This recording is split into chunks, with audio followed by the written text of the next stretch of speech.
Le bois, c'est une matière, on dit souvent que c'est une matière noble. C'est un contact physique quand tu découpes, quand tu le ponces. Ça a une odeur particulière aussi. Sentir le bois quand on le découpe, ça a un aspect apaisant parfois. Je trouve ça sympa aussi parce que c'est un clin d'œil à mes deux grands-pères.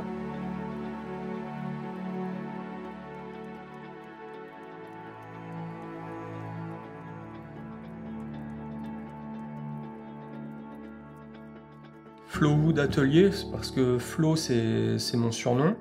Le nom atelier, je trouve ça a vraiment un rapport au travail du bois, au côté artisanal. Et puis Wood, c'est un petit clin d'œil aux États-Unis. C'est un pays dont je suis fan depuis très longtemps.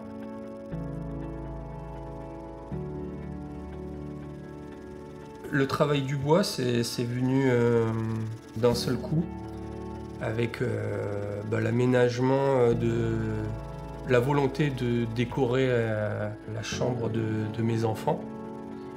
Et j'ai commencé en leur fabriquant des porte-manteaux personnalisés avec des héros. Mon fils était fan de Batman, donc je lui ai fait un porte-manteau Batman avec son prénom. Ça a commencé comme ça, par des choses très basiques.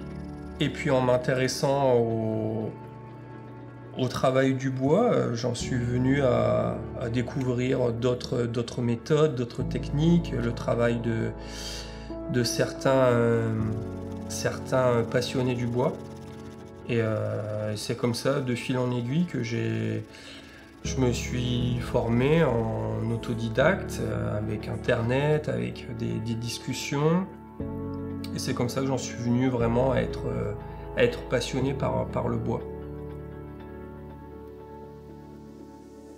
Ma passion première, et depuis que je suis ado, c'est le basket. Et réunir les deux passions, ça a été naturel. Et le premier logo que j'ai eu l'idée et l'envie de réaliser, c'est le logo des Bulls. Je trouve que c'est un des plus esthétiques de toute la NBA.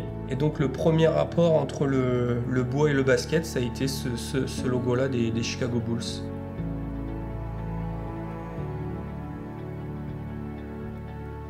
La première étape, c'est l'étude du logo. Repérer les difficultés, la faisabilité, parce que certains logos, selon leur conception, ne sont pas possibles à réaliser. Et puis ensuite, là, va débuter le travail du bois. Donc la première chose, ça va être les découpes de toutes les pièces. Ensuite, il y aura le ponçage, la peinture, et puis après, il faudra répéter ponçage, peinture, plusieurs fois. Et puis après, il y a l'assemblage final du logo.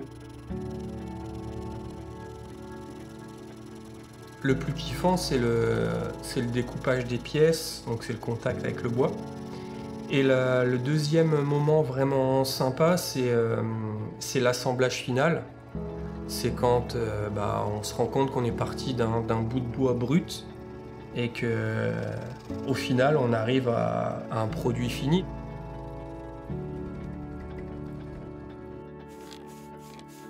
L'aspect sensoriel est important, le contact du bois, c'est un contact physique quand tu découpes, quand tu le ponces. Ça a une odeur particulière aussi. Sentir le bois quand on le découpe, ça a un aspect apaisant parfois. Je trouve ça sympa aussi parce que c'est un clin d'œil à mes deux grands-pères qui, indirectement, m'ont peut-être donné cette passion-là quand j'étais petit, quand je les voyais faire ça. J'aime à me dire que c'est un peu un héritage qu'ils m'ont laissé, et puis que voilà, peut-être que de là-haut, ils voient un petit peu ce que je fais, et puis ça les rend peut-être fiers, ou ils sont contents qu'il y ait une transmission. Bah ça serait le Graal de pouvoir faire des logos même d'équipes de Jeep Elite. Donc les grands clubs historiques d'Euroleague, ça serait un peu l'accomplissement suprême, quoi. Ou travailler pour eux ou avec eux, ça serait incroyable.